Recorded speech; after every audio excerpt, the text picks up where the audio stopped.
마라나타. 오늘이 8월 첫째 날입니다. 코로나19 가운데서 이렇게 세월이 참 빨리 가는 것 같습니다. 8월 한 달도 주와 함께 시작하는 이 하루의 삶 속에 하나님의 은혜가 여러분과 함께 하기를 예수님의 이름으로 축복합니다.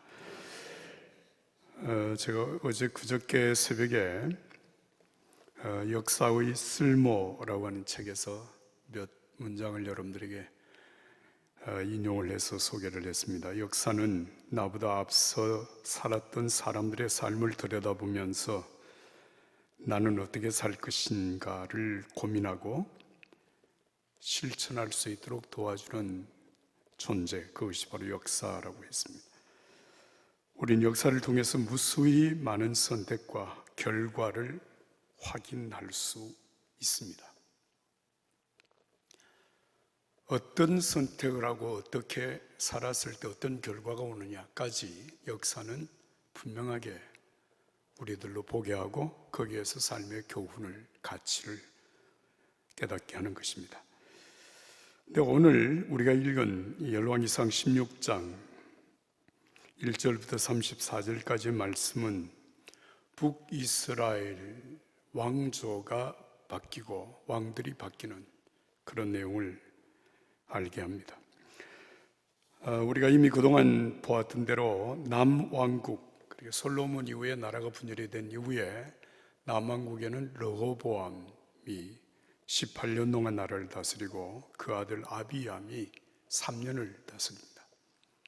그리고 세 번째, 아사가 나라를 다스리게 되죠. 유다 왕조는 이제 그렇게 이어지게 되는데, 북이스라엘의 왕조는 여로보암과 나답, 그리고 그 다음에 바사, 엘라, 시므리, 오므리, 아합. 조금 더 자세하게 설명을 하면 북남유다의 아사왕 한 사람이 41년 동안 나라를 다스립니다. 물론 이제 그 전에 솔로몬, 다윗, 사울은 다 40년씩 나라를 다스렸는데 아사왕은 좀 길게 41년을 다스리죠. 근데 이 아사왕 한 사람이 나라를 다스리는 동안 북이스라엘에는 세 개 왕조가 바뀝니다. 여러분, 왕조가 바뀐다고 하는 사실은 아시죠? 왕이 죽임을 당하고 다른 왕이 세워지면서 그 왕이 그 아들의 대를 이어가면 한 왕조가 되는 것인데, 이 41년 동안에 세 개 왕조가 바뀝니다. 그러니까 왕이 죽이고 전혀 다른 사람이 왕이 되는 것이 이제 세 번 이렇게 이루어지고, 그리고 왕들이 6 왕들이 교체가 되는 것입니다. 그리고 수도도 세겜에서 디르사에서 그리고 사마리아로 수도가 계속 옮겨집니다. 이게 3, 40년 안에 계속 그런 지금 변화가 이루어지고 있다라고 하는 얘기입니다. 그렇게 해서 북왕조와 왕들이 바뀌면서 왕들은 갈수록 더 악해져 갔습니다. 그리고 오늘 이제 우리가 본문의 마지막 부분에 읽었던 23, 29절 이하에 읽었던 아합은 북왕조의 왕들 가운데서 최악의 왕입니다. 그래서 오늘 읽은 16장 이어서 17장으로 들어가게 되면 이제 엘리야라고 하는 선지자가 나타나게 되고, 엘리야가 아합 왕 때에 어떤 하나님의 역사를 이루어 갔는가라고 하는 것을 기록하는 것이 이제 월요일부터 우리가 읽게 될 내용입니다. 한마디로 북왕국 이스라엘은 혼란과 불안정한 역사를 이어갔다, 이렇게 말할 수 있습니다. 북왕국 이스라엘은 욕망과 힘이 지배하는 유혈이 낭자한 피해 왕국이 되었습니다. 이럴 때는 바사라든지 시므리라든지 오므리, 이들은 쿠데타를 통하여서 전왕을 죽이고 자기가 왕이 되는 그런 역사를 이루어내었고, 바사와 시므리와 같은 사람은 왕이 되고 난 다음에 자기가 죽인 그 왕들의 왕족들을 완전히 죽입니다. 우리 역사에도 뭐 삼족을 멸한다 이런 얘기가 있지 않습니까? 근데 왕족을 다 죽입니다. 왜냐하면 자기가 후환이 두렵기 때문에. 자기가 죽인 왕들의 그 모든 가족들은 하여튼 씨를 남기지 않았습니다. 북이스라엘은 정통성이 없습니다. 그럼 정통성이 없는 이 나라, 정통성이 없다라고 하는 것은 하나님이 전혀 인정하지 않는 왕들이 이어져 갔다, 그런 얘기입니다. 그 얘기는 하나님이 그 북이스라엘 왕국에는 거할 곳이 없습니다. 이미 여러분들이 보신 대로 여로보암이 왕국을 세우고 난 다음에 하나님을 경외하는 정통적인 신앙을 다 버렸습니다. 하나님, 여호와 하나님 대신에 금송아지 신을 만들고 베들과 단에 세우고 거기에 산당을 만들고, 제사장은 자기가 원하는 사람들을 세워서 제사장으로 세우고, 그리고 나라가 지켜야 될 절기도 뭐 유월절이든 맥추절이든 뭐 수장절 이런 것 아무 관계없이 북왕국 여로보암이 자기가 원하는 때를 정해서 절기를 세웠습니다. 이런 역사가 계속 이어지는 가운데, 자 여러분, 하나님의 다스리심이 소멸되어진 이 나라를 다스리는 힘은 무엇일까요? 오늘 아침에 우리가 봐야 될 굉장히 중요한 사실이 바로 이것입니다. 하나님이 다스리지 않으면 무엇이 인간을 다스리고 세상을 다스리게 될까? 그 다스리는 기준이 무엇일까? 여러분 아십니까? 힘입니다. 힘. 하나님 없는 자들에게는 지식이나 돈이나 권력이나 이런 것들이 다스리는 힘의 절대적인 그 기준이 됩니다. 여러분, 우리가 보통 짐승의 세계에서 약육강식이라고 하는 말을 씁니다. 약육강식. 강한 것이 약한 것을 잡아먹는 그런 시대죠. 그런데 하나님이 없는 북이스라엘 나라 안에서 왕권들이 그렇게 변동되어져 갔습니다.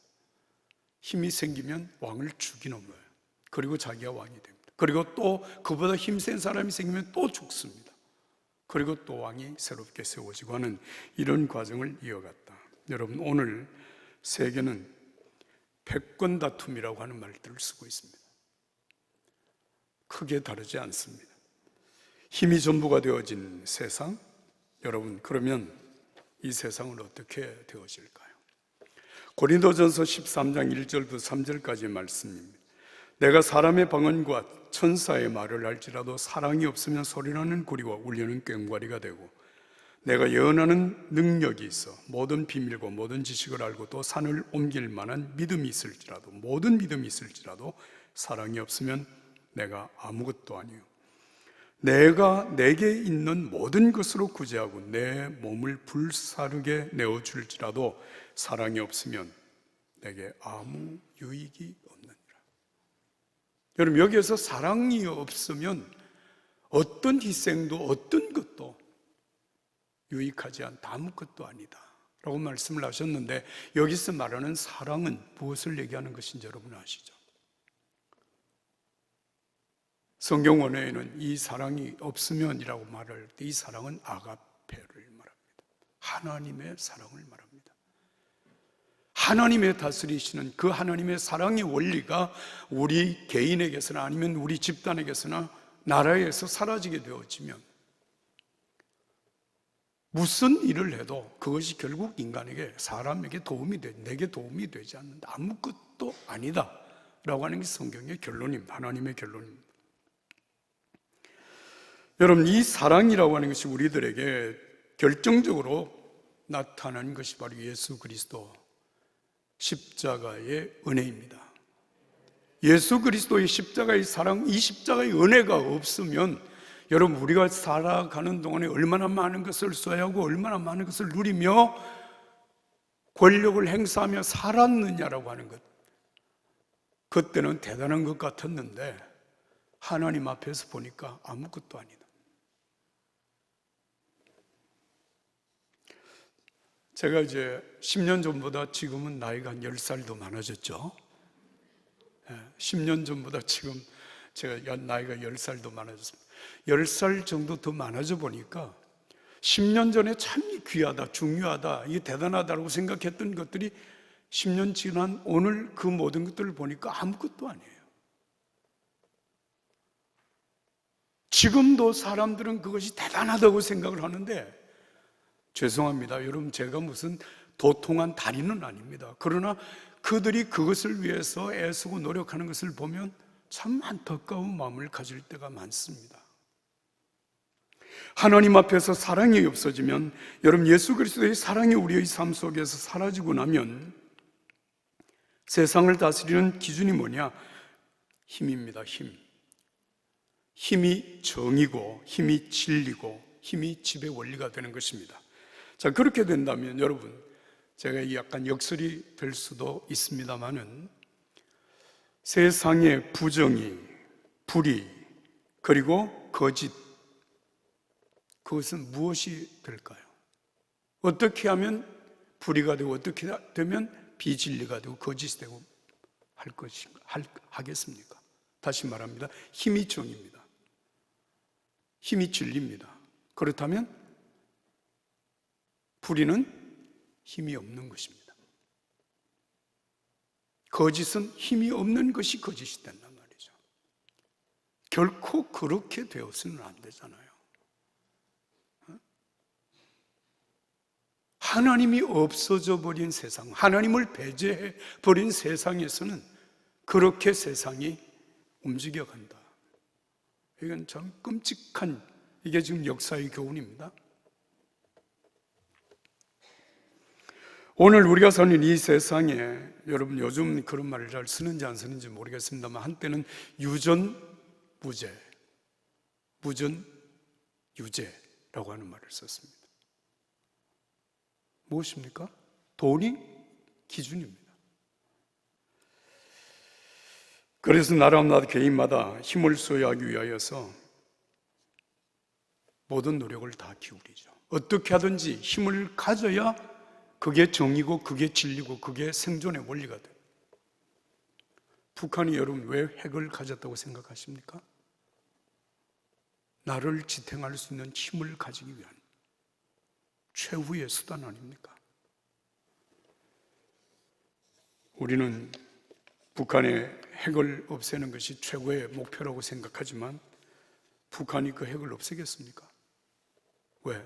그거 없으면 무너진다고 생각하는데, 여러분, 오늘 우리가 사는 삶, 내 자신의 삶의 기준은 무엇인가? 여러분 생각해 볼 필요가 있습니다. 내 삶의 소중한 순간들마다 나는 무엇을 기준으로 해서 판단하고 그리고 살아가는 것일까? 무엇입니까? 예수님은 우리에게 말씀하십니다. 하나님의 나라와 하나님의 의를 구하라. 하나님의 나라와 하나님의 의를 구하라는 것입니다. 예수님이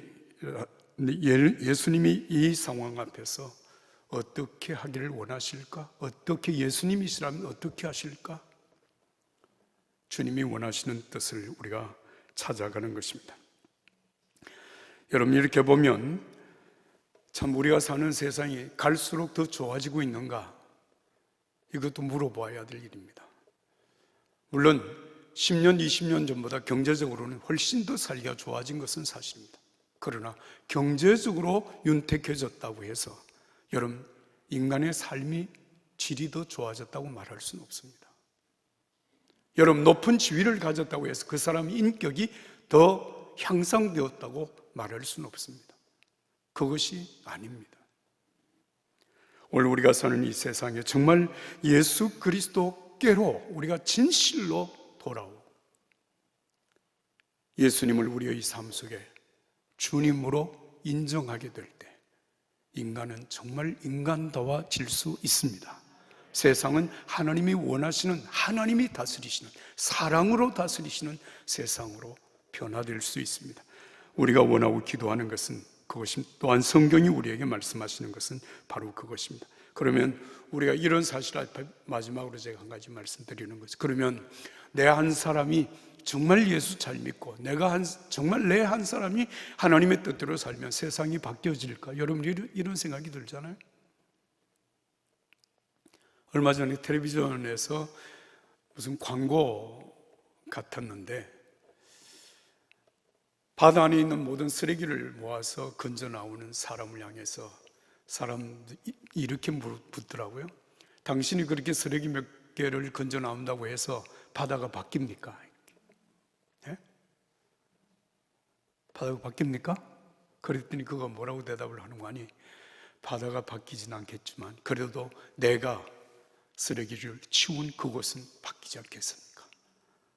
라고 하는 얘기를 들으면서 그래, 오늘 우리가 예수 잘 믿고 내가 하나님 앞에 정직하게 신실하게 믿음으로 산다고 해서 세상이 바뀔까? 난 잘 몰라요. 그러나 적어도 내 삶은 변화가 됩니다. 하나님이 세상을 이처럼 사랑하사 독생자를 주셨으니 이는 누구든지 그를 믿는 자마다 멸망치 않고 영생을 얻게 하려 하심이라. 주 예수를 믿으라. 그리하면 너와 내 집이 구원을 얻으리라.